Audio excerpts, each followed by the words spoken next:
Everyone, please take their seats. The Partnership Forum is ready to begin.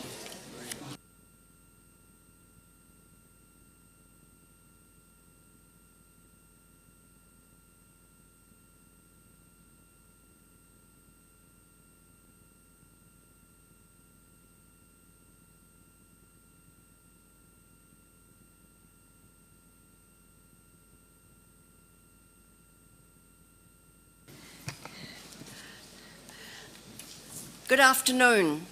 It's really a pleasure to welcome all of you to IDLO's Partnership Forum. A warm welcome to everybody here and also to everyone joining us online. And to those of you who are not here this morning, I'm Jen Beagle, Director General of the International Development Law Organization, and we organize this forum each year alongside our annual Assembly of the Parties to stimulate dialogue on key rule of law issues.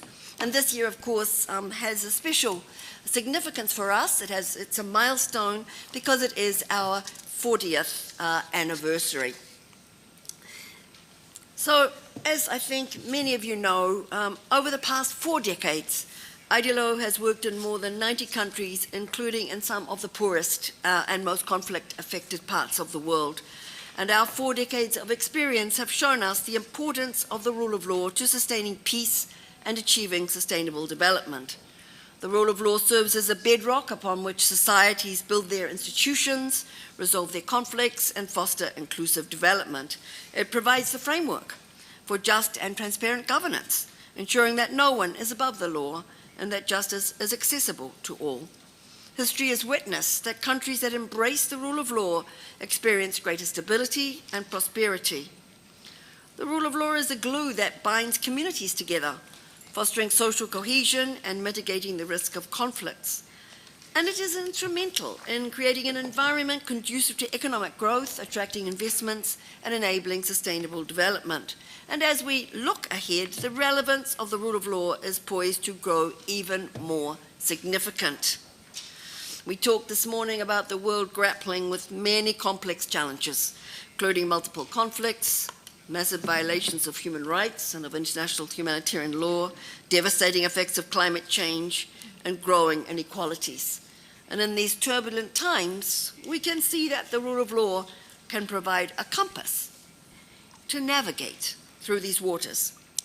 It's through a commitment to justice, fairness, and protection of human rights that we can address the root causes of conflicts, inequality, and environmental degradation. And I'd just like to share from our experience 3 reasons why the rule of law is critical.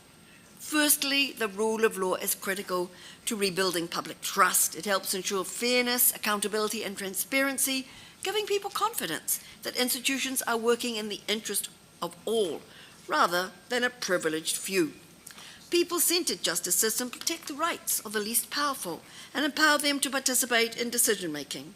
Secondly, the rule of law, incorporated in SDG 16, can accelerate progress across the entire 2030 agenda, which I think we all agree remains our best shared blueprint for peace and prosperity. It is at the core of the promise to leave no one behind that makes the 2030 agenda so transformative. And finally, the rule of law is needed to address complex transnational challenges that pose significant obstacles to peace and sustainable development. The rule of law at the international level, as enshrined in the Charter of the United Nations, guarantees the sovereign equality of member states and is the bedrock of the multilateral system. And we need rule of law-based solutions to deal with shared global concerns like climate change or the regulation of frontier technologies such as artificial intelligence. They require fair and efficient mechanisms that incentivize collective action while balancing the needs of the present with the interests of future generations. So in our discussion today, we will explore these themes and attempt to identify steps that governments, development partners, private sector, and communities can take to build a more peaceful, just, and sustainable future. We're very pleased to have an exciting lineup of speakers this afternoon who bring a wealth of experience and expertise on the rule of law and justice and its links to peace, development, and human rights. I'll quickly introduce our speakers. we have Dr. Tedros, Director General of the World Health Organization, Ambassador Todd Robinson, Assistant Secretary of State for the Bureau of International Narcotics and Law Enforcement Affairs in the United States Department of State. We have the Honorable Justice Bashir Yusuf Ahmed, the Chief Justice and President of the Supreme Court of Somalia, who I understand is on his way from the airport as we speak. We have Ms. Lynn-Rose Jane Genon, Executive Council Member of the Young Women Plus for Peace and Leadership from the Philippines. We have Mr. Diego Garcia Sayan, the former UN Special Rapporteur on the independence of judges and lawyers, and a current member of IDLO's own Board of Advisors, and Ambassador Ferdinando Nelly Ferrucci, President of the Istituto Affari Internazionali. So, we're going to have 2 rounds with our speakers, and then I'll open the floor for anyone who would like maybe to give us a question, either in the room or online. And so I'm just turning in the first place to talk about health as a fundamental human right and a key component of peace and sustainable development. We all know this, but we have witnessed deep inequalities over these last years in access to health care, and we have seen also disproportionate impacts of health crises on marginalized communities. IDLO works at the intersection of development, public health, and the law to promote rule of law-based solutions to advance the right to health care. I've recently strengthened our long-standing partnership with the WHO by signing a memorandum of understanding with Dr. Tedros, who is our first speaker. He needs no introduction. I'm sure he's been at the center of global efforts to promote healthcare for all, including during the unprecedented COVID-19 crisis, and he will join us online. IDLO Director General Jan Beagle, Excellencies, dear colleagues and friends. The rule of law and protection of human rights are fundamental to health and well-being. The effective operation of health systems depends on laws governing service provision, the health workforce, medical products and technologies, financing, information governance, and more. Similarly, a government's response to public health emergencies is shaped and limited by the legal powers and duties of the state. The health of populations is also determined by laws on tobacco control, food, and the environments in which we live and work. In short, the rule of law and good governance play an essential, though not always visible, role in public health, both nationally and globally. Thank you all for your commitment to using the power of the law for development and for building a healthier, safer, fairer world. I thank you. Thank you, Dr. Tedros. IDLO remains committed to working closely with WHO and other partners to promote the right to health through the rule of law. I'm very pleased now to call upon our second speaker, Ambassador Todd Robinson, Assistant Secretary of State for the Bureau of International Narcotics and Law Enforcement Affairs in the Department of State. As colleagues know, the United States is the largest funder of rule of law assistance in the world, and we're very grateful for that. And the INL Bureau has been a long-standing partner of IDLO in promoting the rule of law in many parts of the world, including some of the most difficult. So Assistant Secretary Robinson, thank you so much for traveling from Washington to be with us this afternoon. And I'd like to ask you, in your view, why is justice sector reform so important in fragile and conflict-affected countries? And how is the ongoing partnership between IDLO and INL helping to support such countries? Over to you.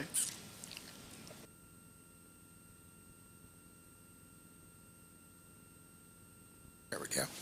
Thank you so much. Good afternoon, and thank you all for having me.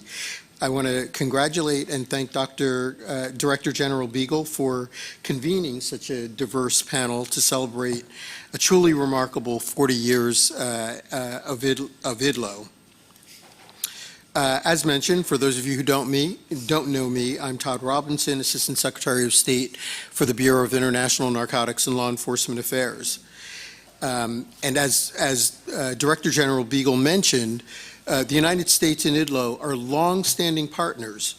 Our relationship goes all the way back to IDLO's founding in 1983 by American lawyers. We are proud of what IDLO has achieved and what the United States has been able to achieve because of IDLO. As to the first part of your question, IDLO is a trusted partner to INL in our efforts to reduce crime, promote public security, and ensure that citizens have access to a functioning and fair justice system.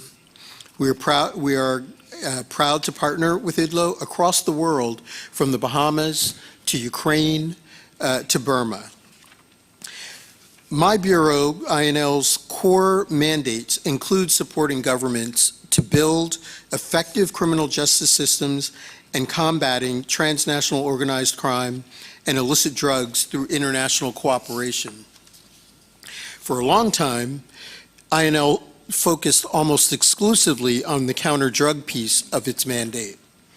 We quickly learned that if we did not take a holistic approach and strengthen justice systems, any efforts made in the law enforcement community were for naught. We recognize that a criminal justice system will only be as effective as its component parts: police, justice, corrections. And the system's strength is derived from its ability to represent and serve all. Given the global nature of crime, U.S. national security is strengthened when criminal justice systems in other countries are capable of upholding the rule of law and delivering justice to all of its citizens. Fighting crime also goes hand in hand with promoting sustainable economic and social development. Anti-corruption and justice sector reforms foster the enabling environments necessary for all people to enjoy their human rights and benefit from economic opportunity. As to the second part of your question, IDLO shares this perspective and many of our priorities, particularly advancing the rule of law and combating corruption worldwide. INL and IDLO are prioritizing efforts to provide rapid, tailored support to anti-corruption units, prosecutors, and civil society across the world, and take advantage of recent clear demonstrations of political will to advance systematic change. There are any number of examples of this partnership. In Ukraine, for instance, we have worked with Ukraine in pursuing renewed and strengthened criminal justice reform. From the revetting of prosecutors and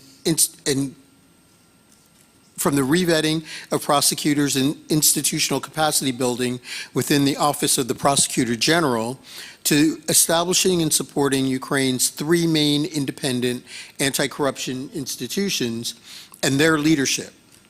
We are seeing our labors together bearing fruit. Through IDLO's programming in Ukraine, we are able to support Ukrainian authorities in we are also able to support Ukrainian authorities in documenting, investigating, and prosecuting alleged war crimes and atrocities. We are particularly grateful to IDLO's support of the Office of the Prosecutor General on war crimes documentation and prosecution efforts. After the start of Russia's full-scale invasion of Ukraine, IDLO's ability to quickly pivot to assist with war crimes accountability was deeply appreciated. INL and IDLO's ability to respond to crises and opportunities in real time, not months later, is what our Ukrainian partners needed and have come to expect from us. And this is not the first example of IDLO's excellent work following a period of conflict. IDLO and INL partnered to help the Armenian government enact meaningful justice sector reform. Our program assisted in the development of the Anti-Corruption Committee, an investigative body, and the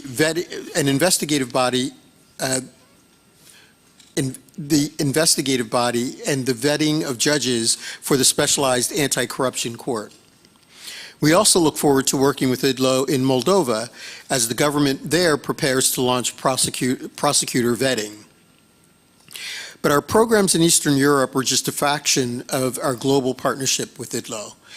When IDLO and INL began working together in the Philippines in 2016, the Philippine justice system had a conviction rate in criminal cases of less than 25%. We began assisting the National Prosecution Services through direct training of prosecutors on the knowledge and skills needed to successfully and justly win cases. The conviction rate increased to 49% in 2023. This is a key example of how much progress we can make together in a short time. As you all know, historically, women have been excluded from and underserved by criminal justice institutions. Despite progress and efforts to address these issues, women continue to face significant challenges, including underrepresentation, discrimination, and sexual and gender-based violence, disproportionate to that faced by men. As such, we continue to integrate gender into our programs and policies through initiatives that advance inclusive and meaningful participation of women as criminal justice practitioners. We value our partnership with IDLO to address this issue. For example, we have worked closely with IDLO in Liberia to promote access to justice for women and girls and to build capacity to provide gender-responsive services to their population.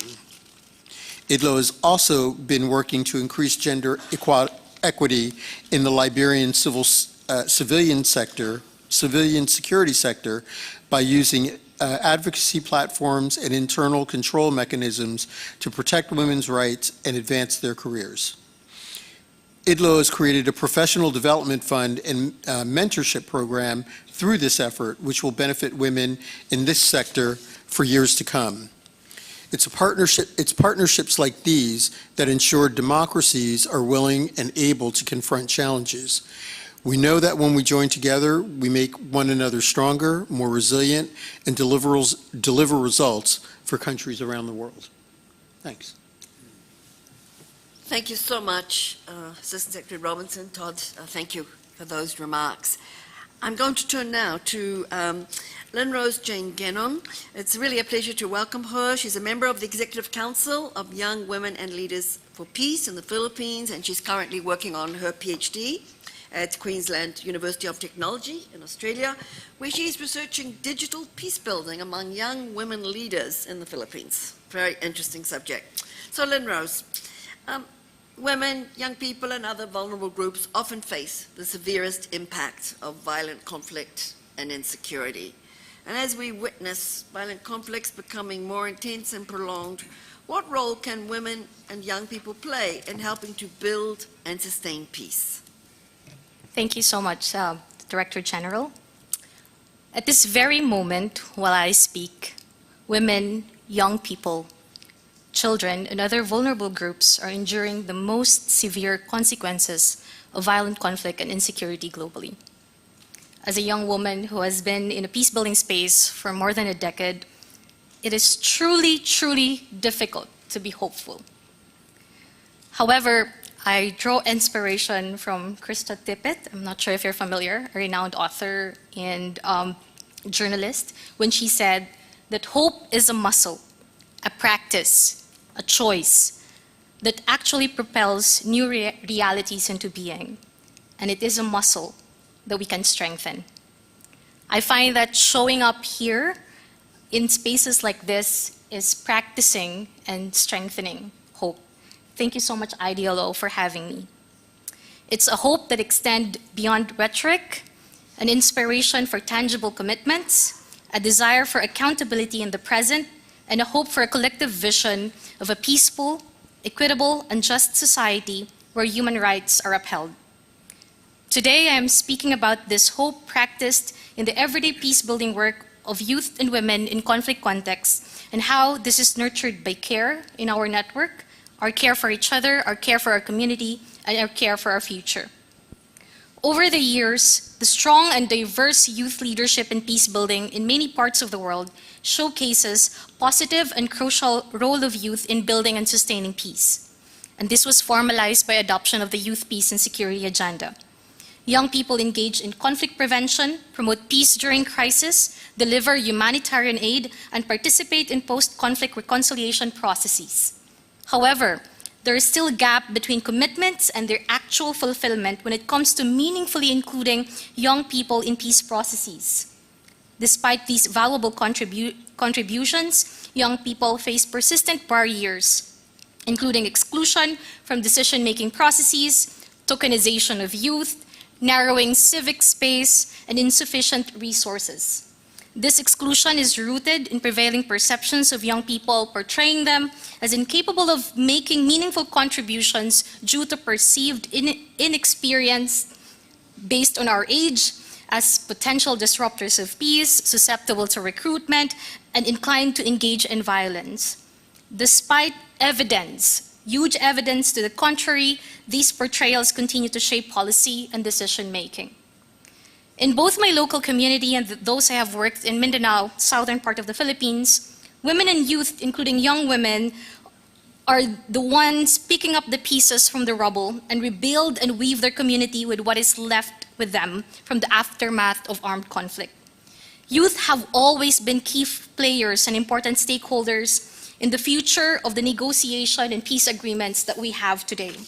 One illustrative example is the work of our network, Young Women Plus Leaders for Peace Philippines. Since its inception in 2018, we have been promoting the leadership of young women and allies in the Philippines in dispelling restrictive narratives of women as victims of conflict without agency and advocating for inclusive peace processes and political decision-making as crucial to achieving sustainable peace and development. We have mobilized roughly around 4,000 diverse youth from more than 60 schools and organizations in over 30 provinces in the Philippines through holding peace fora, leadership development programs, and developing humanitarian aid. Our informal network also worked on increasing youth engagement in political decision-making in the Philippines during the plebiscites, on the Bangsamoro Organic Law, the midterm, and the national elections in the Philippines. And we've mobilized over 1,500 local young people through community-focused youth discussions on the link between informed voting, political participation, and the accountability of elected government representatives to their obligations under the international human rights law. One example is what we call Halalan, an Islamic perspective on voters' education, organized by our YWL in Cotabato City in the Bangsamoro Autonomous Region in Muslim Mindanao. Another example is My Piece of Vote, which is an online and offline discussion aimed at developing non-partisan, issue-centered, and outcomes-oriented perspective on voting. In addition, through social media, we have been able to bring voices of young women peace builders to broader global online community, such as our initiative, which is #IHaveMySay campaign, that highlight how international agendas such as women peace and security and youth peace and security is significant to the local work of young women in the communities. And our network is just one of the 13 chapters of young women leaders co-organized, supported, and mentored by the global network of women peace builders, using different contextual strategies in building peace in their communities. Closest to home, for example, is our YWL Sisters in Indonesia, where they use social media to combat radicalization and recruitment by violent extremist groups, launching their campaign #BreakTheCycle and #Girls Supporting Girls campaigns for safe online spaces, especially for young women and girls. In our work, we have seen young people embody and deliver care in communities that suffer systemic neglect and protracted armed conflict. Last year, I co-authored an article with my friend Weven Uganda, a fellow 16 by 16 leader and a young woman activist from Kenya, for The Forge. In the piece, we argued that community care is the language of peace. In the article, we talked about how in our organizing experience, caring for the movement is central, and how young women peace-building work is rooted in care. What we think as simple everyday practices like Zoom catch-up, eating together, playing games, can go a long way to sustain our fellow youth leaders and complement our explicitly political work, making our organizations more inclusive and sustainable and inspiring more people to get involved. Just as important, by providing space to connect and collaborate, our care work helps develop each other's leadership skills and bridge cultural, religious, and geographic divides, building solidarity and sisterhood. This work shows that the more we provide space to see each other's humanity, the more successful we will be in building peace.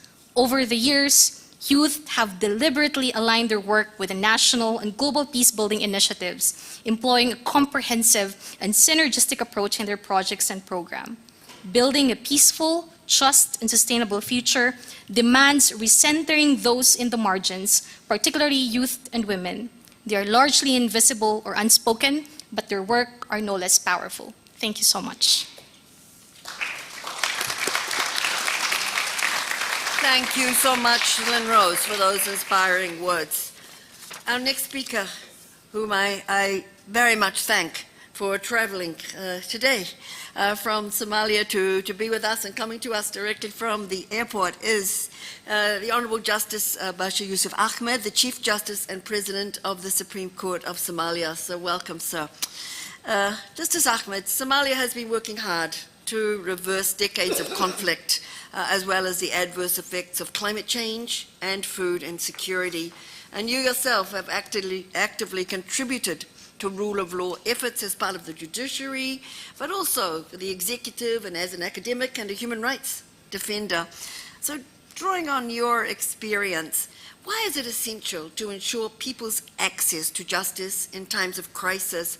And what role can the judiciary play in shaping a path towards more peaceful, just, and sustainable future in Somalia and elsewhere? Thank you. Thank you so much, Madam Moderator, and ladies and gentlemen, and good afternoon. And apologies for coming late, for being late due to flight late.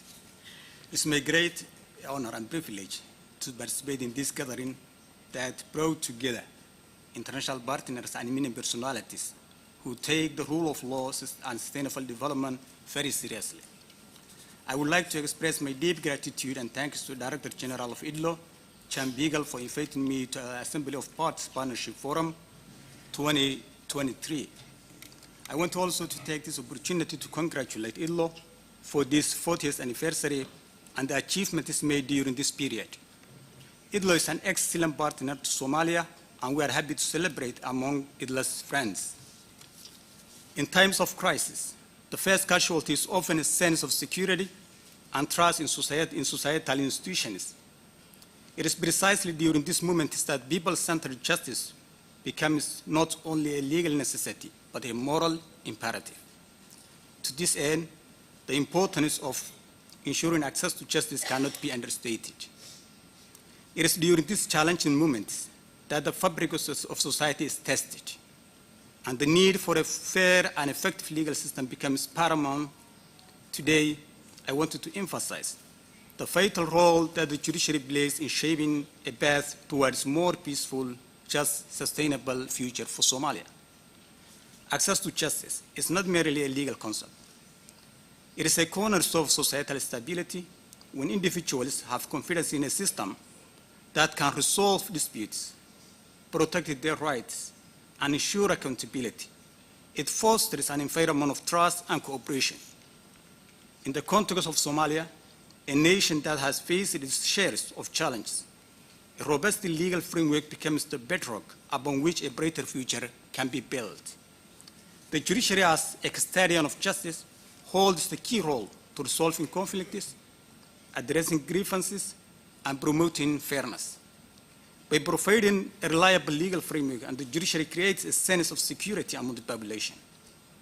It allows people to navigate challenges, seek redress, and contribute to the rebuilding of a nation that stands on the principles of equity and justice. Moreover, a functioning judiciary in Somalia is not just a matter of addressing immediate concerns. It is about sowing the seeds of long-term stability and sustainability. A fair and accessible legal system contributes to the establishment of institutions that endure, fostering an environment where the rule of law prevails over chaos. In the pursuit of a more peaceful future, the judiciary should act as a catalyst for the reconciliation and social cohesion. Through impartial adjudication, it can bridge divides, heal wounds, and pave the way for united Somalia. This inclusivity is not only a path to justice, but also a route to sustainable peace. To achieve this vision, it is crucial for the international community to support the strengthening of Somalia's judicial institutions, training programs, capacity building, and collaborative efforts can empower local judges and legal professionals to handle complex challenges effectively. A judiciary that reflects the diversity and values of the Somali people is better equipped to guide the nation towards a future that's both just and sustainable. For Somalia to navigate this path towards a brighter future, the judiciary must go beyond a mere legalistic approach. It must actively engage with the lived experience of its citizens, addressing their concerns and providing meaningful redress. This involves creating a legal system that's not only accessible, but also one that actively seeks to understand and respond to the unique challenges faced by individuals and communities. In the pursuit of a more peaceful and just future, the judiciary must act as a beacon of hope for the Somali people. It must actively engage with the local communities, understanding their needs and tailoring legal solutions that resonate the realities on the ground. By doing so, the judiciary becomes not just a dispenser of justice, but a partner in the collective effort to build a Somalia that's fair, inclusive, and sustainable. Part of that collective effort is the indispensable role of the development partners to bring much-needed resources and technical support. We are aware that political economic environment in the world is changing. It is times like this that we double our efforts to ensure that the gains we have made is not lost. In conclusion, let us recognize the indispensable role of the judiciary in times of crisis.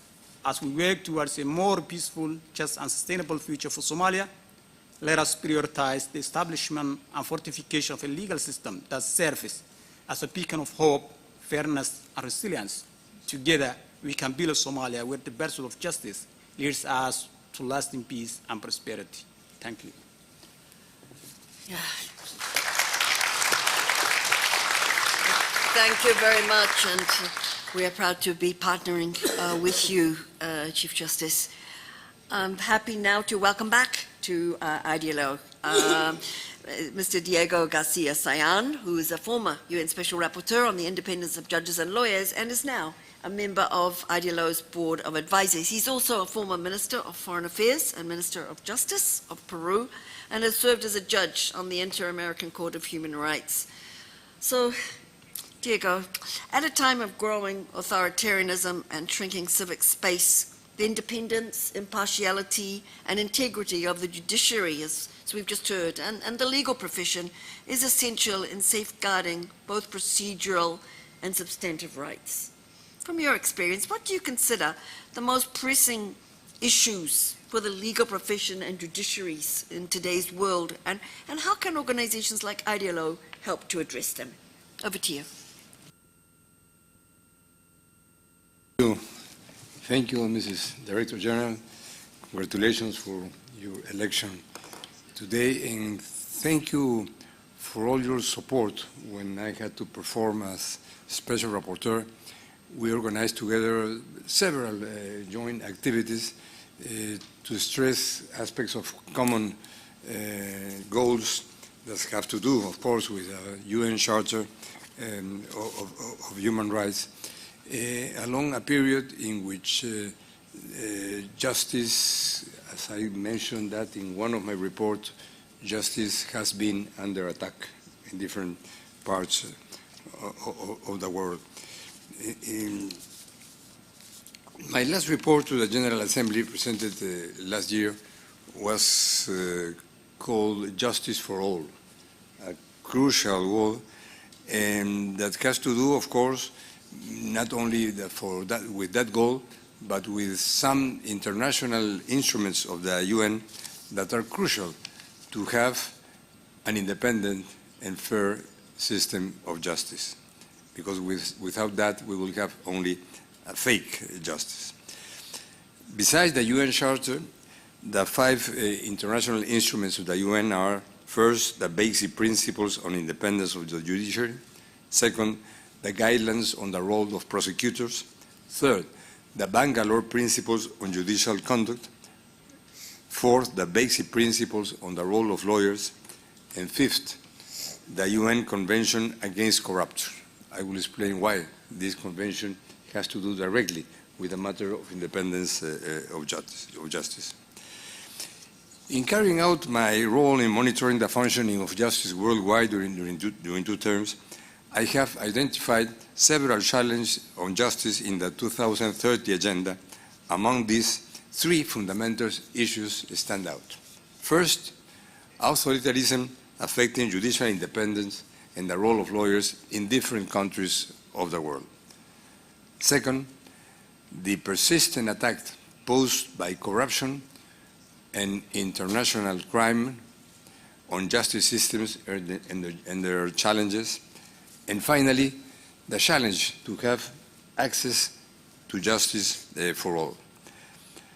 In this context, I must share with you the view that I have witnessed an expansion and strengthening of authoritarian policies that are severely affecting judicial independence and the free exercise of the legal profession in different countries of the world. Likewise, many attacks against judges and prosecutors and the free exercise of the legal professions are taking place. Authoritarian temptations and practices seek to concentrate power and eliminate checks and balances, such as those an independent justice system can provide. Tackling these temptations and practices is among the targets of Development Goals 16, including promoting the rule of law and access to justice, 16.3, combating corruption, 16.5, building effective and transparent institutions, 16.6, and access to information, 16.10, to mention some of the most prominent. So we don't have to invent new rules or new standards. The second challenge is the relation between corruption and the justice system. The devastating consequences of corruption and organized crime on human rights and institutional structures have been proven, resulting in the concentration of power and lack of transparency in public administration. An independent justice in that context plays a central and irreplaceable role in the fight against corruption.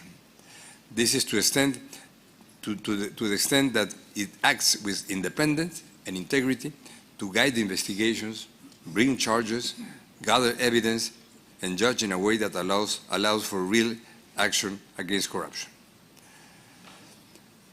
The Convention against Corruption, then, should be, and that has been considered as such by my rapporteurship, a fundamental instrument for the protection of human rights. The third and fundamental challenge is that of access to justice for all. With 6 billion people without access to justice in the world, substantial progress in closing this gap by 2030 is absolutely essential. The state must guarantee full access to formal and institutionalized justice, including an adequate budget for adequate territorial coverage.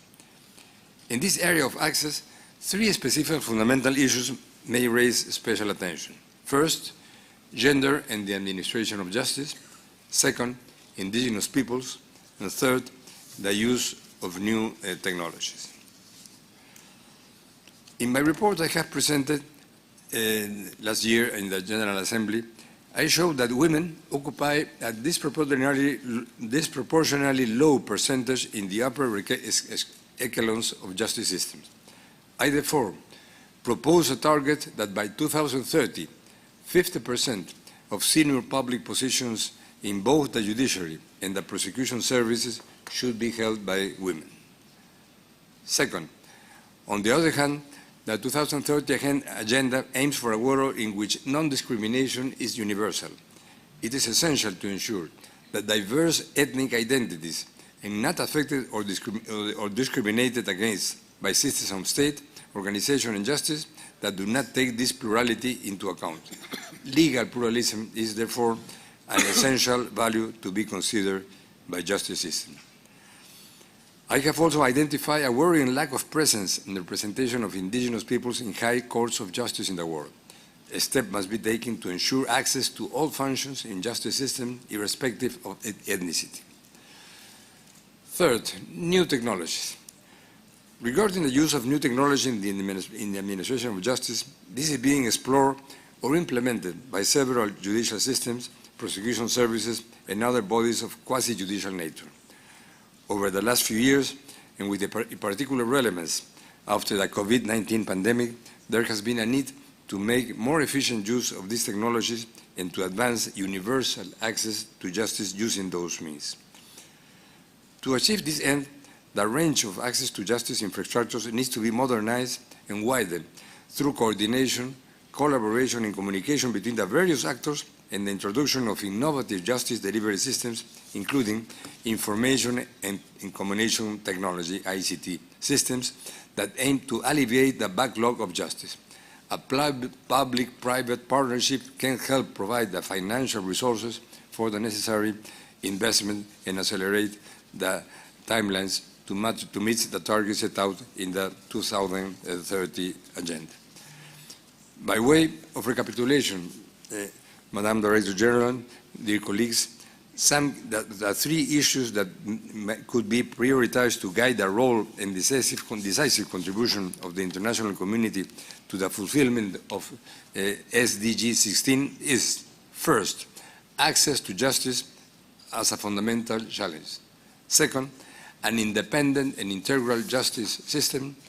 Third, in the context of this agenda, the role of justice as a critical tool to tackle corruption is particularly relevant in its interaction with the UN Convention Against Corruption, in which the international judicial cooperation is a key component to confront this corruption that has to do with several contexts, in many of them with illegal drug marketing.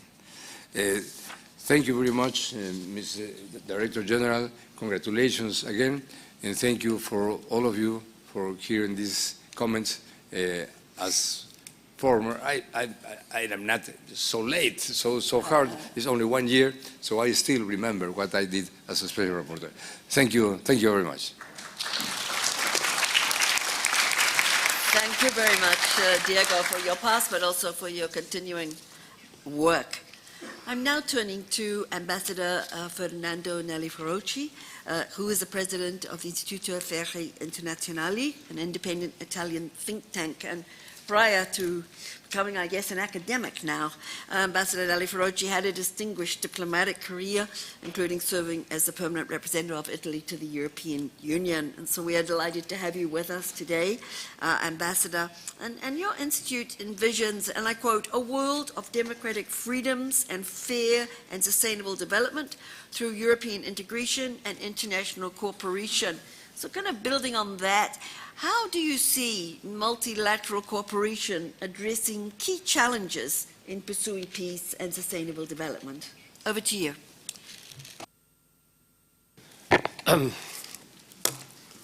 Thank you very much, Mrs. Director, and congratulations for our election. And thank you also for the invitation to address this partnership forum. I'm not a specialist on the subject matters that IDLO deals with, but I'm trying to develop some thoughts on the situation of the international context these days at large, and how this description of the international context might have an impact on the proceedings of any institutions, organizations like IDLO. I think that we have to be honest and recognize that the present international context is characterized by a remarkable degree of unpredictability, by multiple crises, and by a generalized weakness of multilateralism. An unstable and unpredictable international order has substituted the order which emerged in 1945 after World War II, and subsequently the one that had emerged in 1989 after the collapse of the Soviet Union and the end of the Cold War. We are now in a situation of an unstable multipolarism, and which has taken the place of the pre-existing bipolar model and has followed also the crisis of the single hegemonic power. International rules and international institutions that were once globally recognized and accepted are more and more contested. And by the way, the search of new rules in international relations and of a new multilateralism are still an ongoing process, and we are far from having reached a new and agreed international order.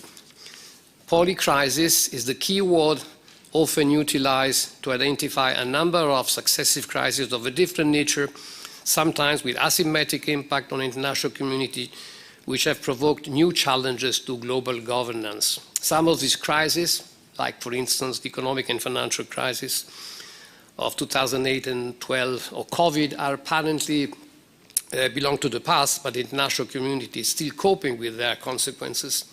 Some of these crises have become structural features of the functioning of the international scene. Some are affecting some countries more than others.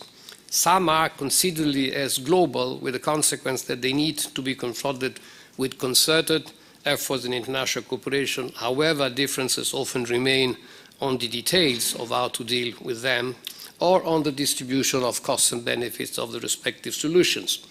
If I may just very quickly go through this crisis, let me remind that, for instance, COVID-19 and the measures of containment had provoked an impact on international trade and on the functioning of global value chains, which in turn, together with the drastic reduction of domestic demand, have provoked a slowdown of international trade and later on a dramatic economic recession worldwide. The number of measures that have been adopted by many countries worldwide to subsidize families and companies in order for them to be able to contain the impact of pandemics have increased the overall level of public debt. Now, economies of most countries have generally recovered, but there is still a risk of a new economic slowdown worldwide. Climate change and energy transition, which have been mentioned quite often this afternoon, have become a priority in the national agenda, but there are still a number of unresolved issues, for instance, on how to compensate social and economic cost of energy transition, how to ensure that energy transition will contribute to an economic growth and competitiveness, and how to involve the whole international community on a shared strategy. Food security and sustainable nutrition for all remain, in principle, a shared objective, but they are also a target difficult to reach, due in some cases to trade restrictions, to protection of national producers, to difficulties in logistics. Global health and the prevention of pandemics, equitable distribution of vaccines and access to effective therapies are equal shared objectives, but they require a mobilization of important financial resources and an agreement on elimination of restriction to trade, on more transfer of technology, on new regulations or patents. The evolution of demography shows that the overall population of the South is rapidly and constantly increasing, while population in the North is stable or in some cases in progressive reduction. And as a result, demographic pressure from the South towards the North is likely to increase as well, and management of migratory flows will therefore continue to figure among the priorities in the agenda of the international community. And a few more remarks on these challenges. Let me remind the development of digital technology, which is bringing enormous benefits to our economies and societies, but they also pose a number of challenges, like, for instance, the definition of an international agreed regulatory framework, the need to compensate the loser of this transition, or the need to reduce digital gap. The subject which has been dealt at length in the previous intervention, like the promotion of the rule of law and effective protection of human rights, promotion of gender balance, fight against corruption, access to justice for all, are also very important challenges for the future of the international community. And last but not least, let me remind that the war in Ukraine before and the conflict, the upswing of the conflict in Israel and Gaza have aggravated the uncertainties and the risks that are characterizing the present situation. They are provoking, among other things, a new divide between the West and the rest of the world, or between the West and new emerging global South. And this is a development which in sense also puts in danger the possibility of defining together, with a shared view, a redefinition of the rules of the games in international relations. But if there is one lesson that can be drawn from all these experiences, from all the crises that we have been forced to face, is that nation-state alone cannot afford the complexities of the present international context. Even the biggest and the most powerful state cannot rely exclusively on their own means, on their own resources to face challenges that are global in nature and often are also interconnected. And the subsequent lesson is that global problems and global challenges require more cooperation among states, more solidarity, more respect for international law, promotion of the rule of law, better functioning international organizations, both regional and global. There is a need for a new and effective multilateralism with shared rules of the games that should provide a framework where the international community could collaborate in the search of common answers to common challenges. International cooperation can and should possibly be implemented through and within universal organizations like the UN system, the UN and the system of the specialized agencies, but also regional organizations and informal grouping and specialized organizations like, for instance, IDLO can also contribute in a very determinant manner through the promotion of a better international order. Let me conclude my remarks by stressing the importance that the work the IDLO is doing in this respect and how much IDLO is contributing to the implementation of Objective 16 of the SDGs with an impressive number of projects that are implemented worldwide and that are aimed at improving access to justice, the strengthening of the rule of law as means to promote a peaceful and inclusive society. Thank you.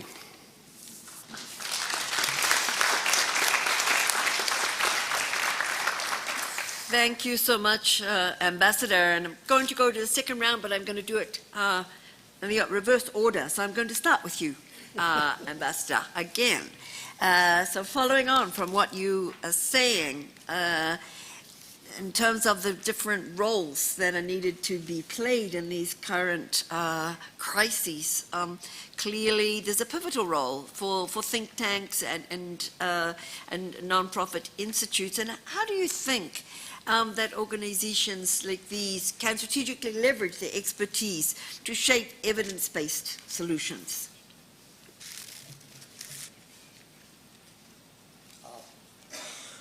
There seems to be a problem with my micro. Oh. That's okay. That's right. Sorry. Okay. Thank you. Thank you for giving me an opportunity to tell you a bit more about what the institute I'm chairing is doing, and which also would imply some reflection and considerations on the role of think tanks in general. Now, think tanks have the responsibility of analyzing, in my case, of course, in the case of my institute, the international context, its complexities, the challenges of global governance, the role of international organizations, and the main trends in foreign policy of national actors. The task of a think tank is multiple.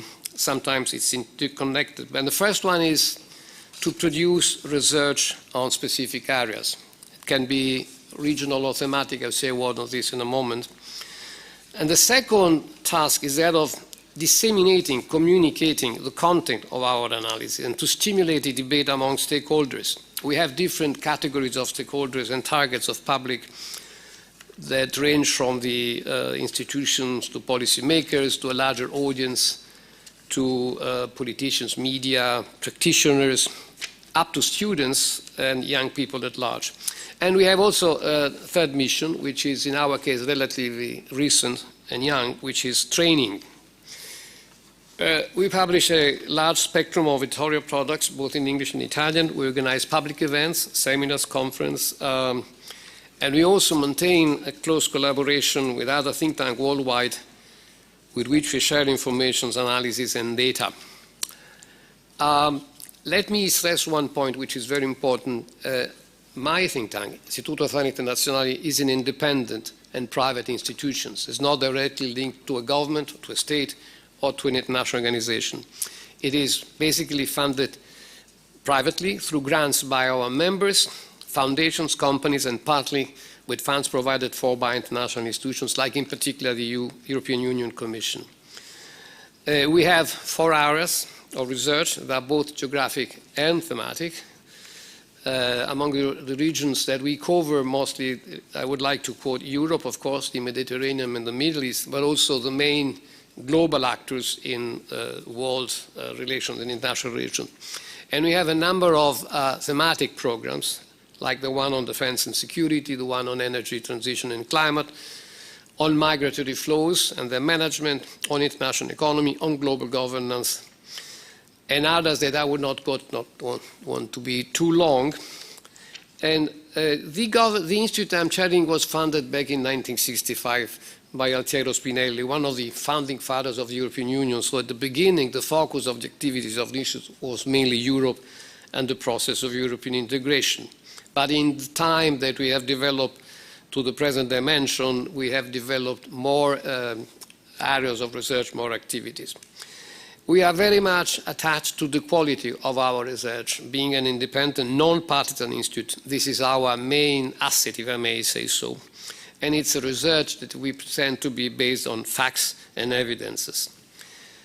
We are also, like is the case for many other think tanks that operate in the same area, not only committed to analyze and interpret the complexities of the international context and to understand the trends that characterize a certain region or a certain crisis, but we also are interested to complete and accompany our analysis often with policy recommendations that are addressed in particular to policymakers and that are consistent, of course, they have to be consistent with our mission of promoting international cooperation and multilateralism. We have a constant, periodic dialogue with the Ministry of Foreign Affairs, with the Minister of Defense, with the Office of the Prime Minister. We produce briefs for the Parliament.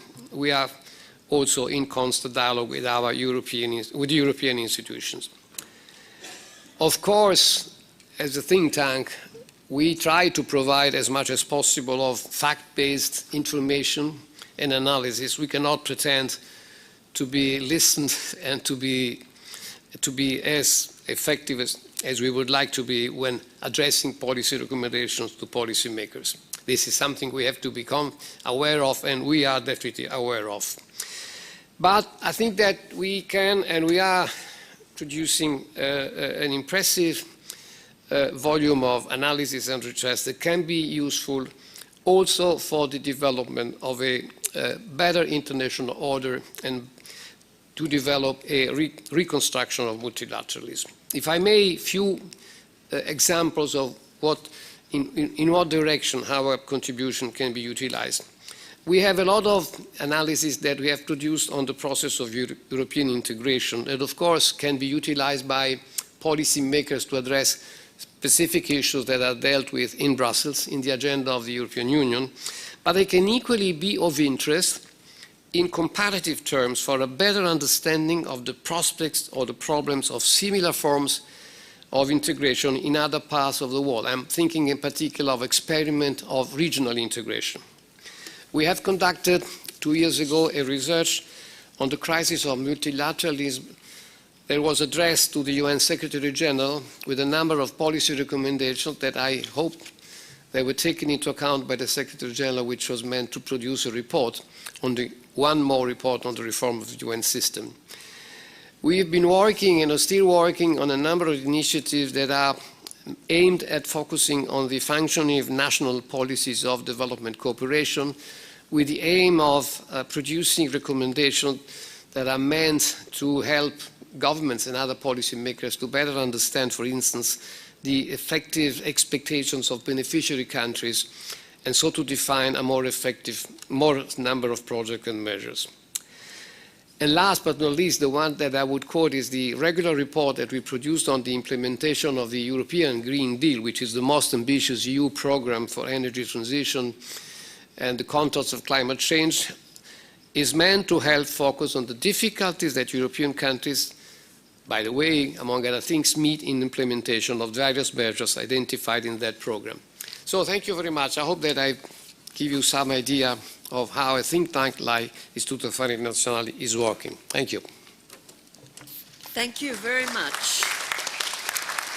I'm going to turn to you now, Diego, and we know that we are seeing significant changes in approaches to delivering and accessing justice, and you mentioned yourself the issue of technology, and technology which can, of course, have amazing potential, but also has the ability to leave many behind. So how do you envisage the future of the legal profession and how it can contribute to peace and sustainable development? Thank you, John. Really, this was and this is a major challenge, and one of the, I would say, quote-unquote positive effects of COVID, that it was necessary to have this big distance connection with the judiciary, with lawyers, so that the procedures wouldn't be frozen at all. That would require several things.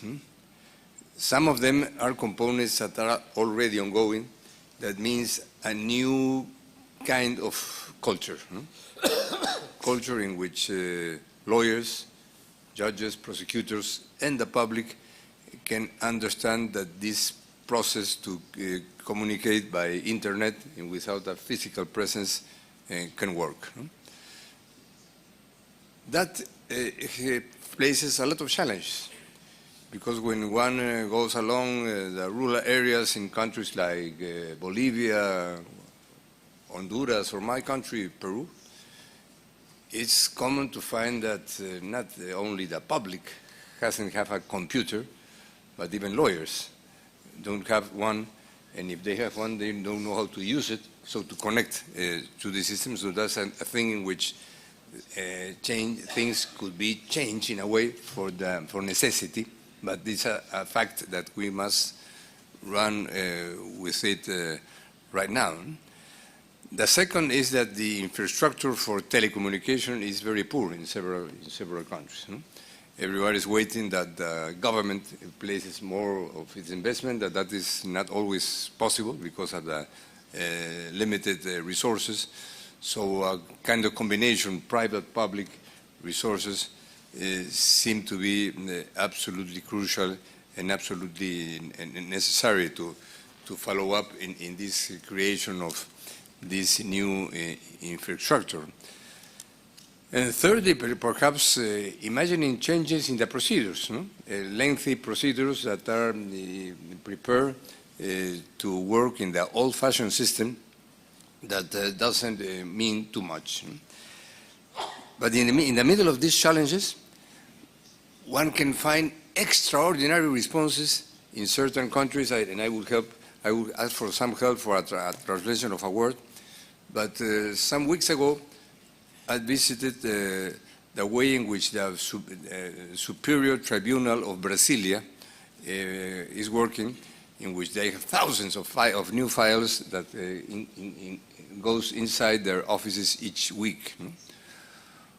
Well, they have a room as big as the one we are now, with a lot of young people working there, just people that have legal knowledge, scanning a lot of files, thousands of files. Most judicial files in this big tribunal in Brasilia are already scanned.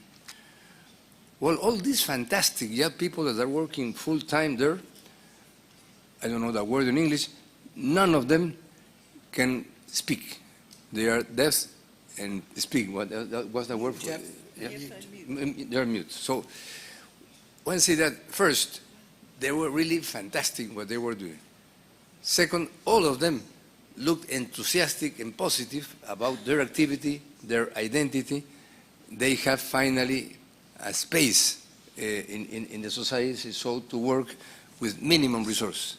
A lot of scanners, which almost any middle-range court in our countries has, and it has nothing to do directly with independence of justice or a strong justice, but I say all this process of higher technology with an appropriate view, can involve a lot of secondary positive fruits and results. That the guy that has to do is connected with a judicial process, and eventually he or she, there's no need that he or she transports in countries in which, in most of our countries, all that takes a lot of time and a lot of money, scarcity of space to live their activities, their children and so on. That opens a lot of big possibilities after we see that that is not a good thing. None of us like that at the beginning. So I would say that this discussion that was more or less intense while the COVID was killing thousands of people in the world, right now I'm feeling that it has been a little bit weakened because it doesn't seem as necessary as it was 2 or 3 years ago. But we should refuel that, because one of the major challenges is access to justice. 6 billion, I gave that figure, but that figure says a factual base. 6 billion people that have no access to justice in the world. No? It's as if we dealt with health problems. Of course, that wouldn't be solved without proper doctors, medication, and hospitals. But in many places of our countries, there's no way that we can have those medical doctors and hospitals, but in a way, some health assistance through our iPhones, no? That we can measure our temperature, pressure, blood pressure, and so on, gives a kind, not a comprehensive response, but some sort of way. So this aspect connected to the others, which is crucial, because if we lose the objective that we need an independent justice, I state, not only from the political power, but from de facto policies in some countries in which big areas of the countries, I don't want to give any example now, are run by criminal organizations, which is a situation that happens in many of our Latin American countries, but not also there. This kind of justice for all means the way in which these spaces that are covered by organized crime should need at least some presence. So it's a question of political will, resources, and I would say perhaps we can work with that in more detail in the future, Mrs. Director General, how to connect private investment with this. And I have spoken with several people that say, well, we will be interested, because at the end of the day, that may mean money for them as well. That is not bad, because they are making an investment in a context in which most of our countries, these new technologies work only in some small spaces for privileged group, and that really would be necessary for all. All the procedures right now can work through computers and through the technology system, so it's not a question of lawyers. It's a question of money, technicians, and goodwill. Thank you. Thank you very much.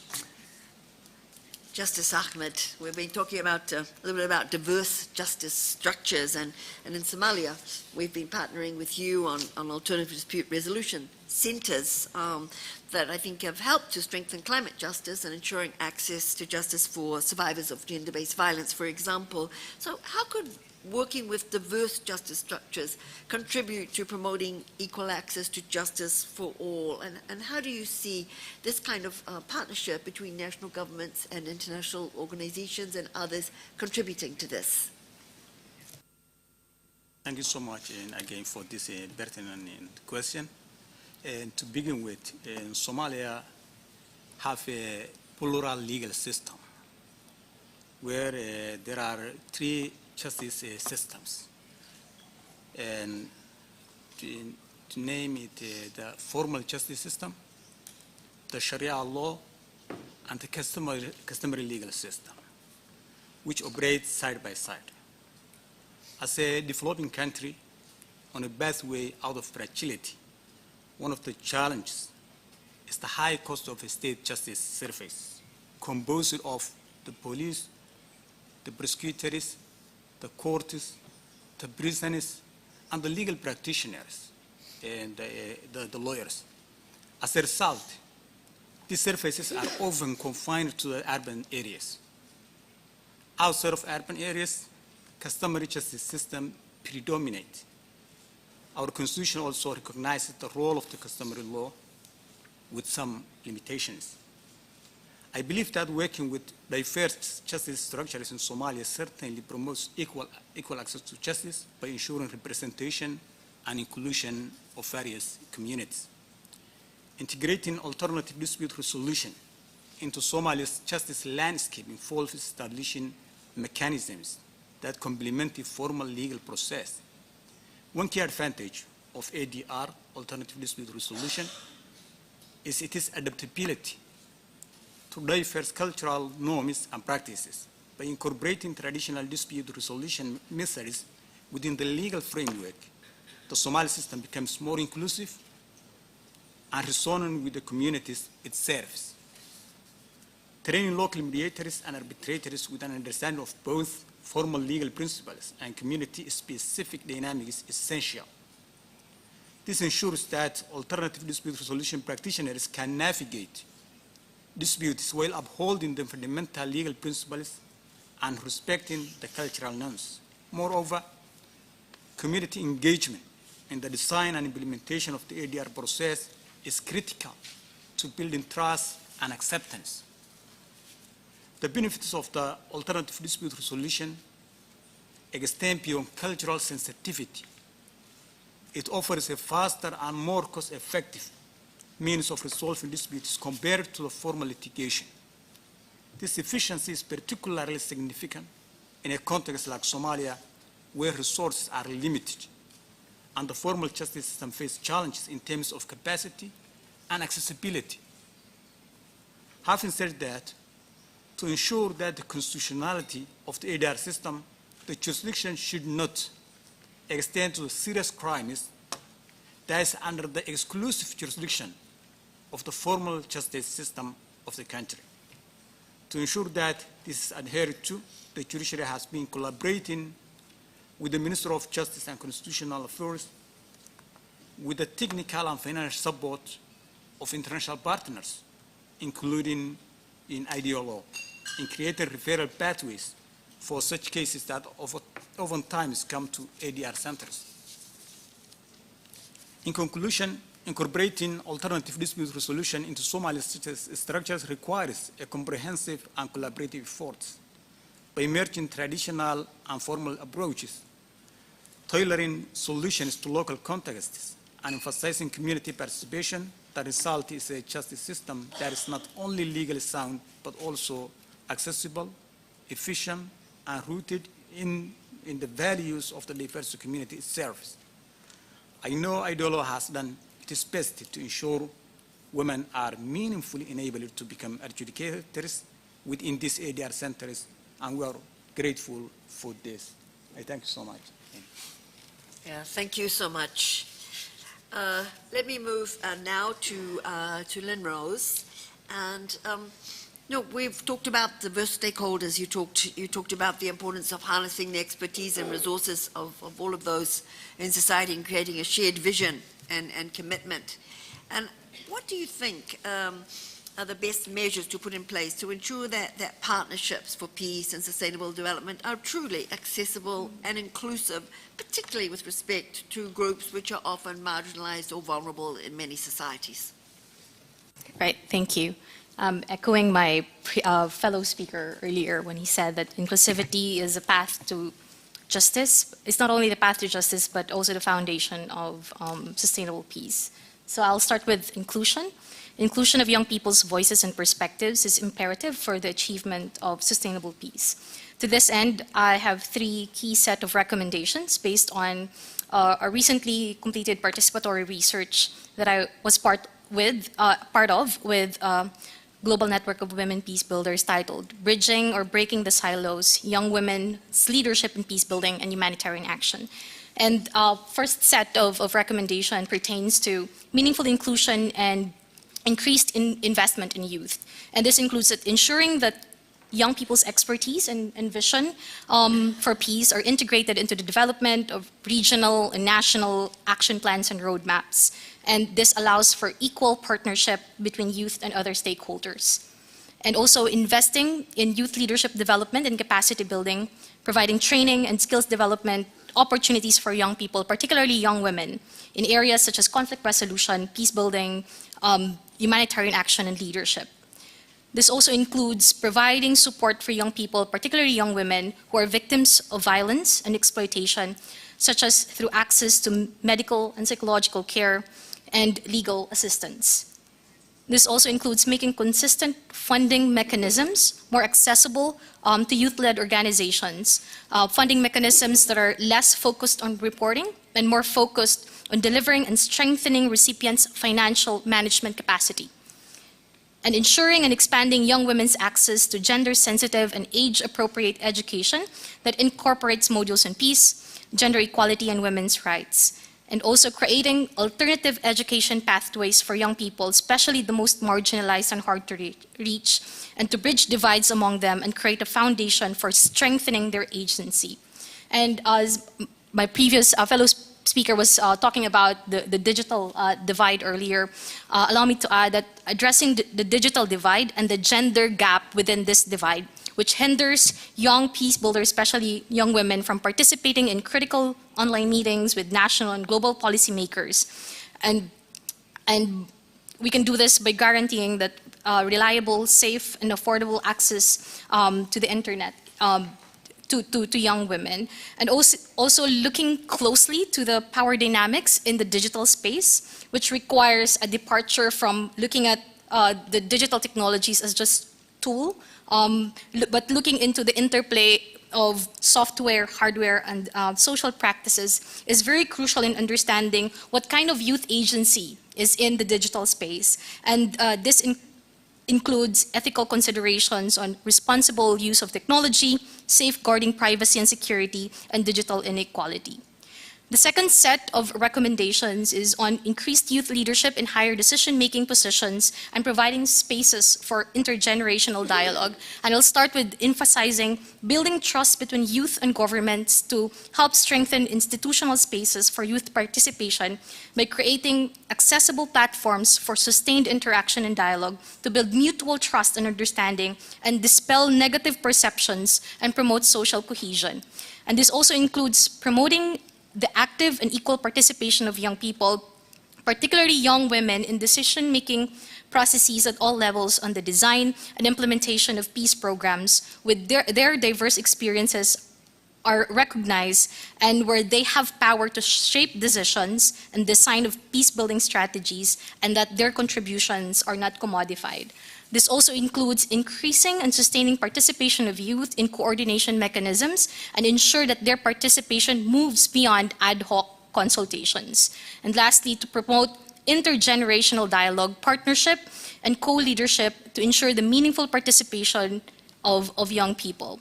The third and last set of recommendations is on policy integration, coherence, and strengthened coordination, which includes developing regional cooperation and implementation mechanism by strengthening synergies, coherence, and coordination between local, national, and regional actors, and strengthening platforms for regional collaboration between youth and governments within and across regions. This also include localizing and promoting the synergy, for instance, between women, peace and security and youth peace and security agenda, with local young women leaders at the core of peace building and humanitarian initiatives. And also this includes ensuring that all stakeholders integrate an intersectional perspective when considering gender norms, identities, and age, and how it affects young women's participation in peace building, recognizing age, gender, and diversity within the category of youth when addressing specific needs. And lastly, strengthening and monitoring and evaluation mechanisms, particularly on youth peace and security, for instance.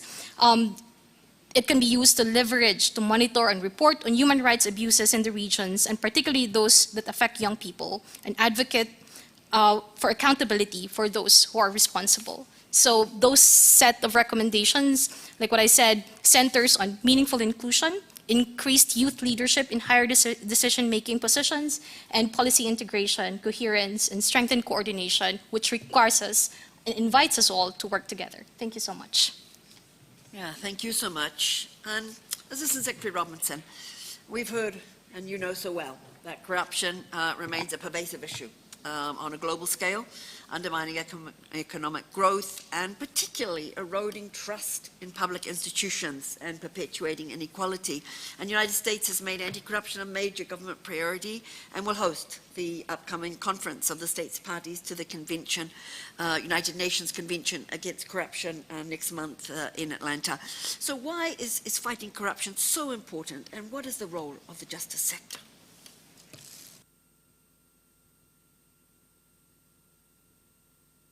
There we go. Thank you so much for that question. I'm going to take the second part of your question first, because I think it's so clear, and I've seen it so many times in my post overseas, why fighting corruption is so important.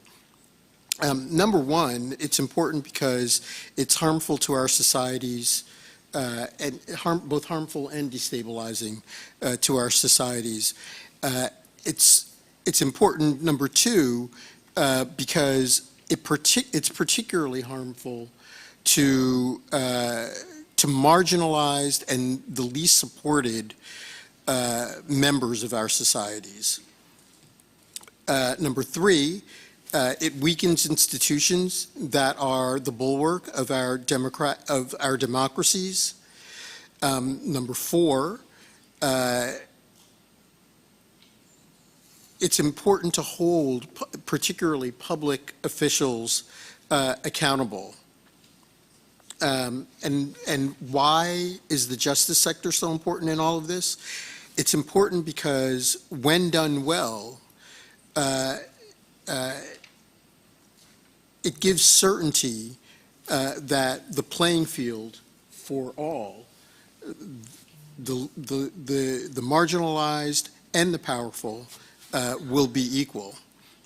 I think that's why the Biden-Harris administration has designated fighting corruption as a core national security priority.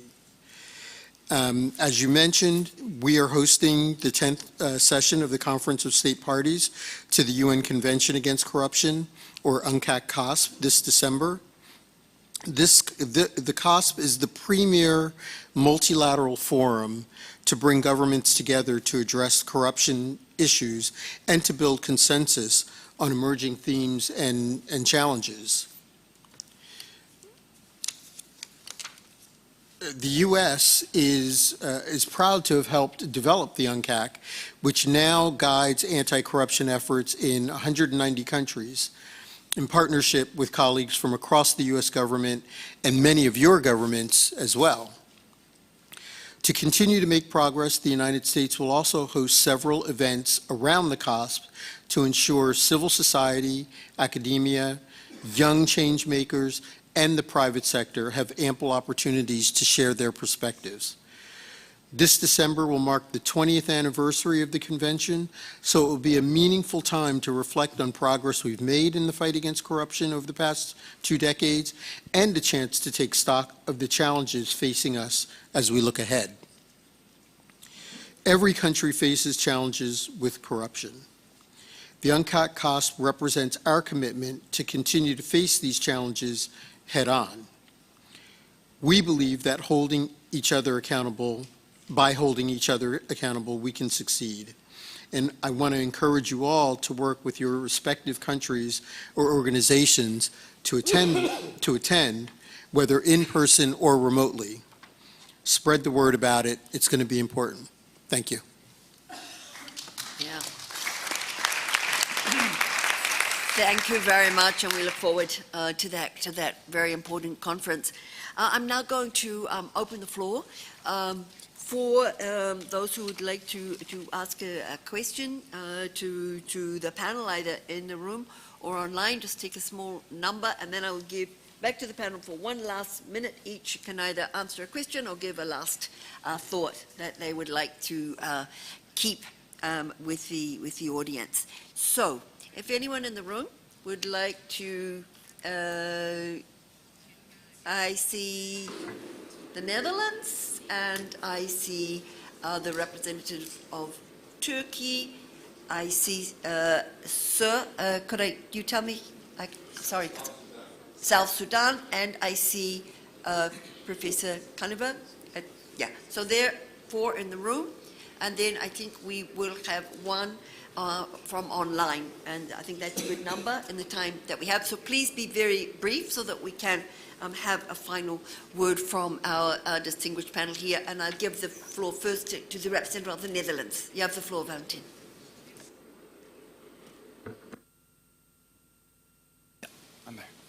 Okay, thank you. I would like to thank all the panelists for their interventions today.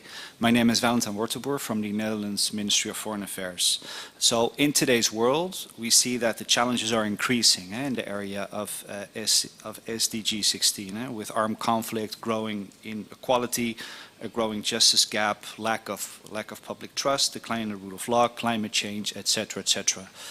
Ambassador Nelly Fedocci also described this as the poly crisis.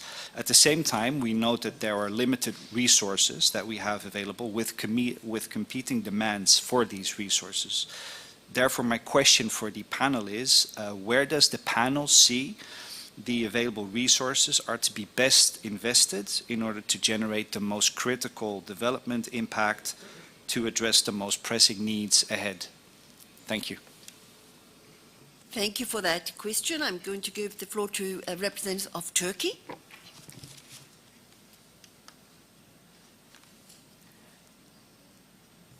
Okay, thank you very much. First of all, I would like to thank all the participants for their informative presentations. We all here talking about investing in people and systems, and the governments do invest for a more sustainable environment for their people. But of course, it takes time to see the results of such investments, especially in terms of women or girls. What kind of initiatives you have in your country or in the countries you touch for equal access to justice or a safer, satisfying life? Are there any tangible outputs or exciting memories that you have been able to achieve? I would be appreciate if you can share with us. Thank you very much. Thank you very much. Professor Kaneva, maybe you could introduce yourself. Yes. I am Professor Caneva Massimo Maria. I'm president of the European Association of International Studies, AESI. I'm a medical doctor and from the area of forensic medicine in social medicine. And my PhD is on refugee study program in Oxford, and I visited several universities in the United States. My question is very focused because we speak about peaceful and just sustainable future, but what is the attention of the institution of United Nations, of the diplomats, of the functionary of United Nations to the voice of the youth, of the young students? I have students and visited now. I'm coming from United States. I met Ambassador Zapia and the United Nations, the ambassador of the United Nations in New York. I focused on this question: how the international community give voice to the youth. And the second point in the question is, we have a big problem at the international community of mutual confidence, because there are suspicious, and this is the problem to find solution and mutual understanding. This is focused on my question to the panelists, especially to the Ambassador Nelly Fedocci, because he received my students in Brussels when has been, I suppose, I remember, a visit. This is question. Thank you very much. Thank you very much. And give the floor to the Ambassador of South Sudan. Thank you, Madam, for this opportunity. Please allow me to take this opportunity to congratulate you for your re-election as the Director General of IDLO. And also, I'm here only 11 months, and I enjoy this meeting since morning, and I enjoy learning a lot for these panels for your presentation. So it was a brilliant presentation. Now, my name is Ambassador Dan Obongo. I'm from the newest, youngest nation on earth. So I would like just to take a few minutes to appeal to your leadership that you used to work in Juba, but due to some reasons, you are not any longer working there. So on behalf of my beloved president and people of South Sudan, I want to appeal to you that with the new year, you will reconsider going back to Juba, because as we are going for election next year, and we are on the way to democracy, we are implementing peace agreements, we have already put in place a constitution, the political parties, and the election. So we need your organization to help in the capacity building of helping the organized forces and the lawyers and the judges. So my question is to my colleagues, the young researcher.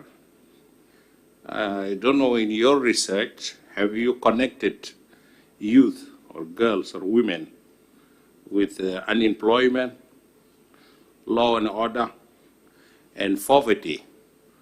How do you relate? How can you harmonize these things? It may be not you, but all the panels, if you can.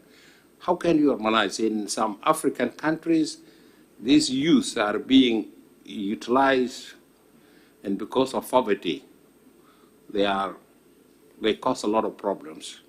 So how do you go around this? Thank you, moderator, for the opportunity.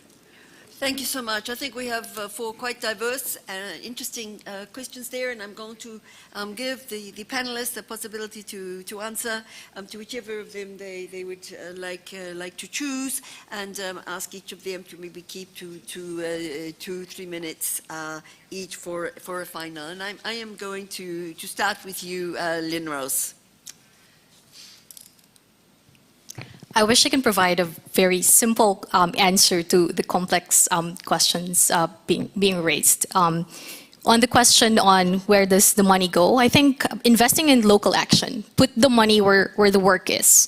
And I think that will bring significant change in the local communities. And on the question on what concrete examples or what are the outputs that has been gained. And I think one example that I can think of is the peace process in the Bangsamoro Autonomous Region in Muslim Mindanao. And during the plebiscite, our peace fora, where we gather young people and make them understand why is voting yes for the plebiscite is essential in the peace process in Mindanao, has actually helped in passing the law and has actually helped in pushing the peace process. So I know and I share also that when you do peace building work, you cannot, it's not numbers, like it's not tangible, like that you can see the results right away, because you are working relationships, we're repairing relationships and building, strengthening the community so that we can work together, especially talking about a very diverse community. And on the question on intersecting challenges experienced by youth, that's why an intersectional perspective is very, very important, because for instance, young women are usually subsumed in big categories as youth, as women. But if you're young, if you're a woman, and if you live in a conflict context, you have distinct needs. You are disproportionately impacted by conflict. So that no one's looked into problems is very, very essential, so that we will not be able to leave people behind. So young people is not a homogeneous group. We're a very, very diverse group, and we have diverse needs and diverse agency as well. So I hope I was able to answer those questions. Thank you. Thank you, Lynn Rose. Chief Justice Ahmed. And thank you so much, Director General. And just I will try to answer two questions where basically the money goes and the tangible outputs. Really, as a judicial legal practitioners, we really advocate for that the money should go to the judiciary and the justice institutions. But for example, in Somalia, and the bulk of the money goes to the executive. to the ministers, and very minimal really goes to the judiciary. And we do believe that without independent, effective, and efficient judiciary, we cannot really realize to achieve just peace and sustainable development future for the people. Just in Somalia, really, very minimal money goes to the judiciary. When it comes to the equal access to justice for all, for example, when it comes to women and children in Somalia, in a country which is really in a post-conflict situation, which has been in a conflict for more than 2 decades. And you know, the women and children are very vulnerable for those conflicts and the chaos that's going on.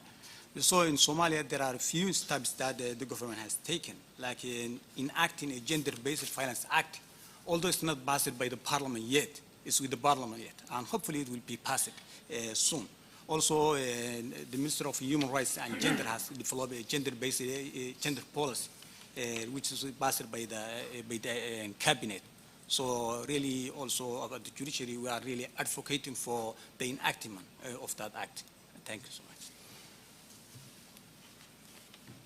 Thank you very much. I'm going to give the floor to Todd. Thank you.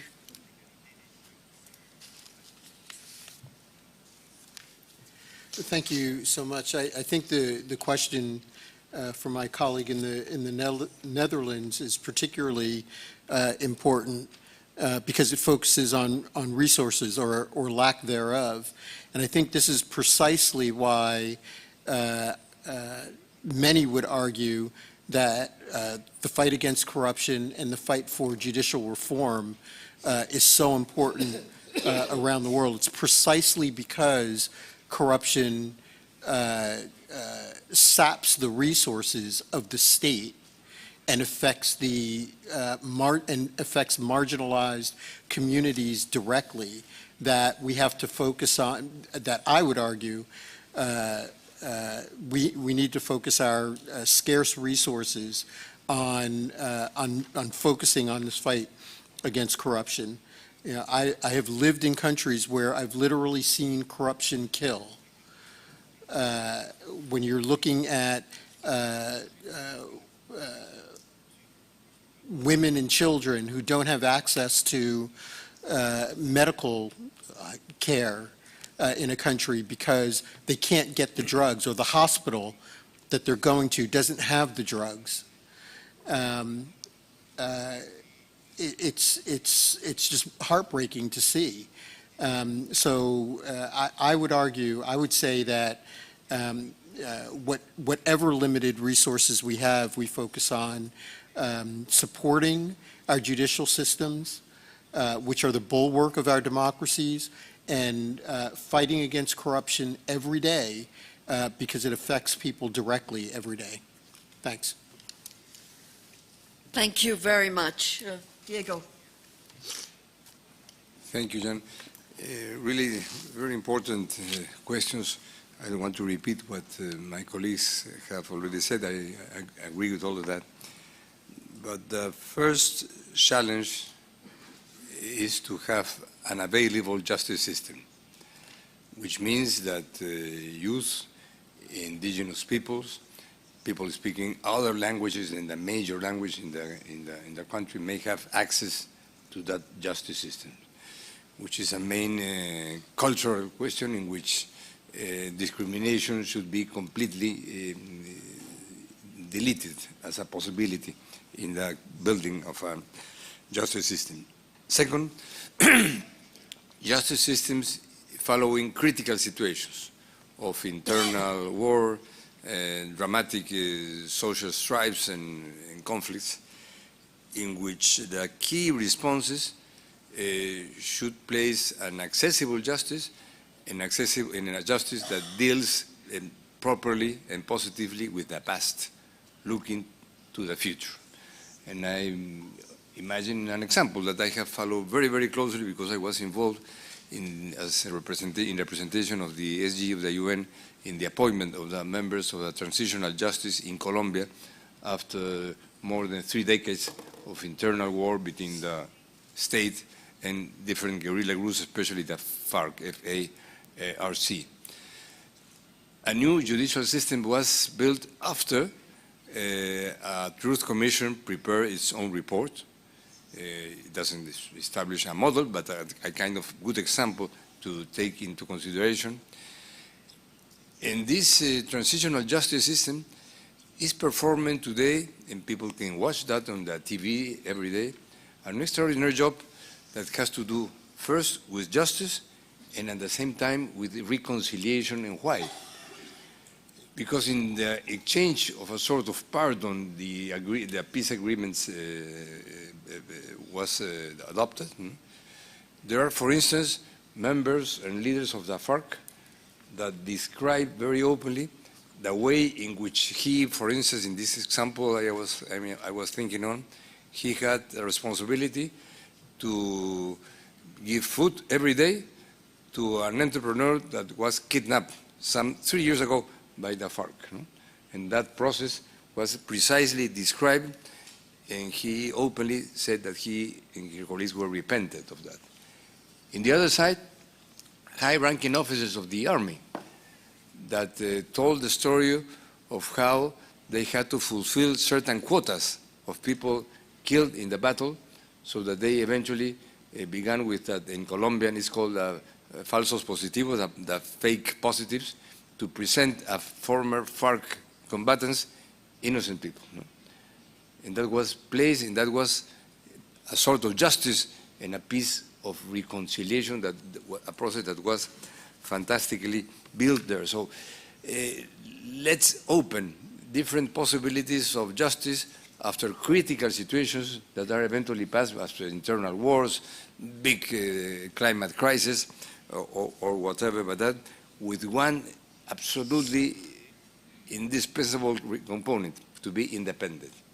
Independent from the government, independent from the parties, which is the case, I imagine, what is happening now in Colombia.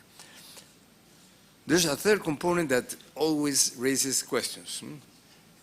If the members of the judicial bodies should be representatives of the society, of the different groups of the society. I am stressing, I will continue to stress, that they should be independent, whatever their composition.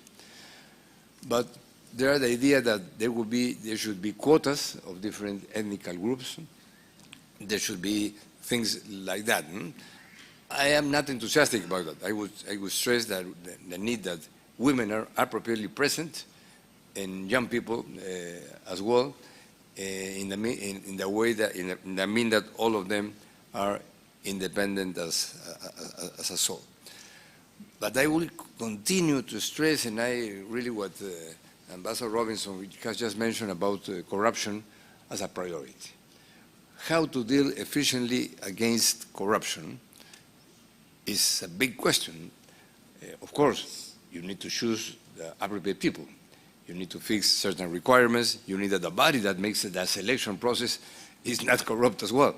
So that seems more or less obvious. But there is a level in which corruption is increasingly being global. The big cases of corruption in Latin America, all of them have to do with connection between legal corporations, or have to do with drug trafficking, or has to do, thirdly, with illegal gold exploitation.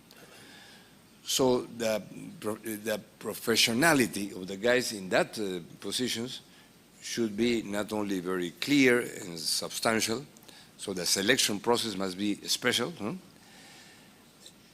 And second, I insist, and I will always insist, that all of these cases had international components, all of them. I have seen, for instance, the process, some of the criminal process that were taking place among certain South American countries following the denunciation of corruption of certain Brazilian construction companies. Among them, the one that had built the airport of Miami. And I think that would sound illegal 10 or 20 years ago, in which a public prosecutor in Brazil was interrogating the leader of a construction company, in that moment, other public prosecutors from Peru or Colombia were present, and they could ask questions, and they could take with them certain files of that procedures. That 10 or 15 years ago would sound absolutely illegal, against the secrecy, but that have allowed a kind of return. Because so the main question is, besides this example, that an appropriate diagnosis dealing with the corruption, what is going on, how the system works, is necessary to build the appropriate structures to deal with that. The old-fashioned systems are completely unable to do so, completely unable. So let's say, well, how to reverse that without going to this very unhappy process of changing a constitution to make any change. So the viability of an institutional group like the judiciary, which tends to be conservative everywhere in the universe, I would say, is that political bodies should be strong to say, well, we need to make some changes, provided that is not to weaken independence. So that would be, I think, the thinking in the future. With our actual justice systems, we are not able to deal with this. Thank you so much. Last word, Ambassador Nelly. Yeah, thank you. I'd like to address the first question by a delegate from the Netherlands by saying that I am not in a position to tell you where we should concentrate resources that are scarce. But also I would like to observe that probably the resources that are more scarce are political determination and will, and also mutual trust. If we could increase political will and mutual trust, we could solve many problems. By the way, but this is all very much in general terms. If I may, not being a specialist of these subject matters, I would say that what should be done is to concentrate resources in projects that are result-oriented, and that are capable to deliver results possibly in the short term. And the second observation that I would make is that we should probably better involve the private sector together with the public sector. It's true that in the public domain, resources are scarce. As I mentioned before, there is an incredibly high level of public debt worldwide, in particular as a consequence of the economic recessions that I mentioned in my previous intervention. But there is plenty of private financial resources worldwide. And if we could collectively be capable of developing a better partnership, private-public partnership, I think we could achieve wonderful results. On the questions on the young and the youth in particular, I think I cannot agree more with the remarks by Professor Caneva. And I think that we should all be committed and try to involve as much as possible students and young people, so as to be able to develop in them an awareness of the importance of international cooperation and on the advantage of multilateralism. Thank you.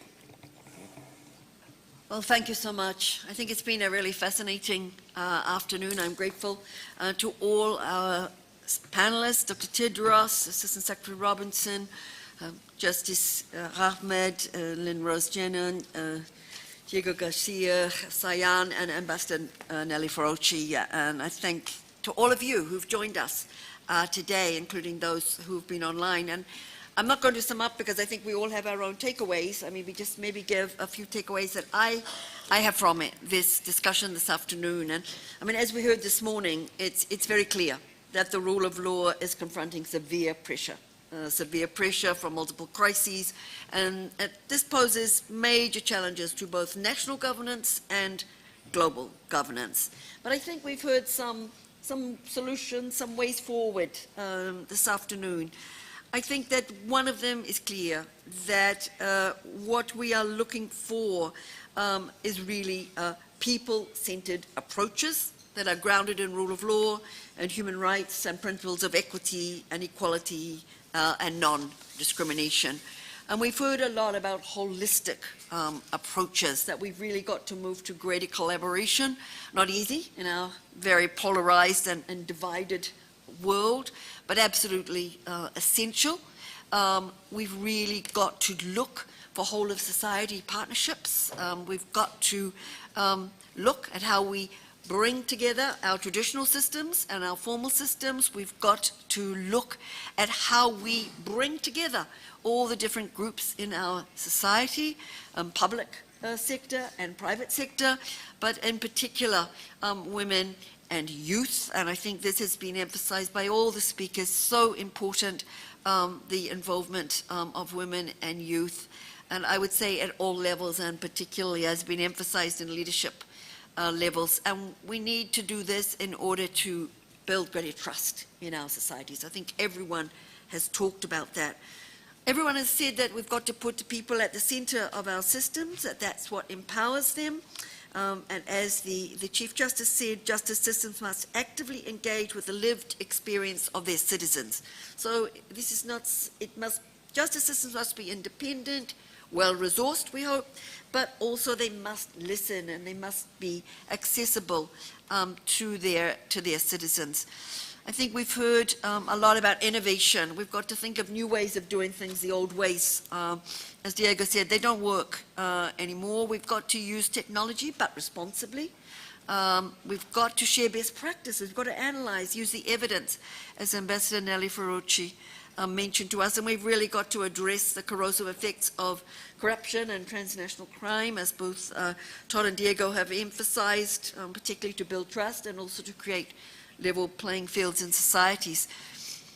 Just from an IDLO point of view, the questions from Turkey and the Netherlands about investment, I think they're interesting. I think this, as has been said, there's no easy answer. But what we see is it's necessary to invest both bottom up to involve as many of the citizens as possible, particularly those in the most vulnerable situations. However, it's also important to continue to build strong institutions, strong, independent, effective, and well-resourced institutions. So it's not one or the other.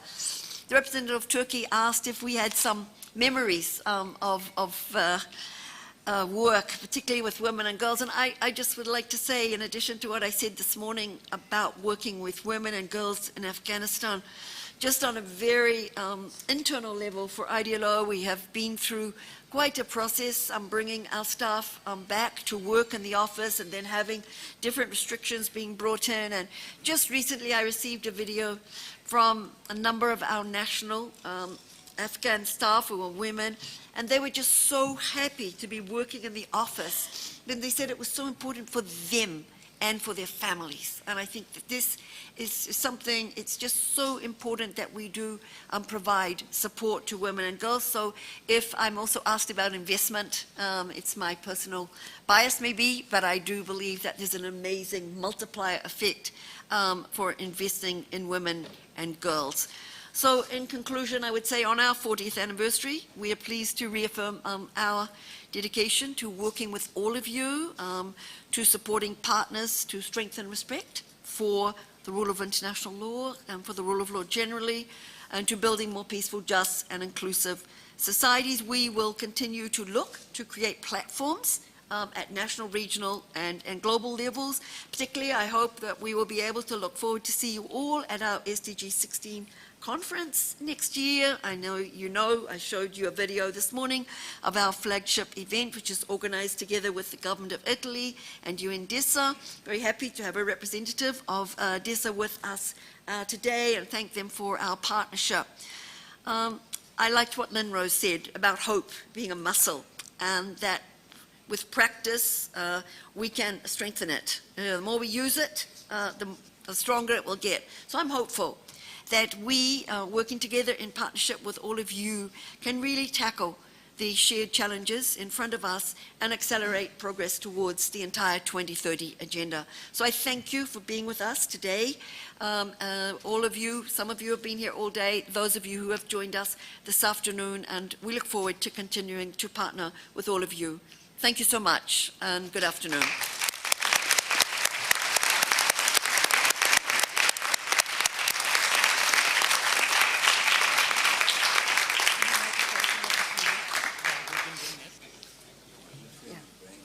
Let's make a photo of the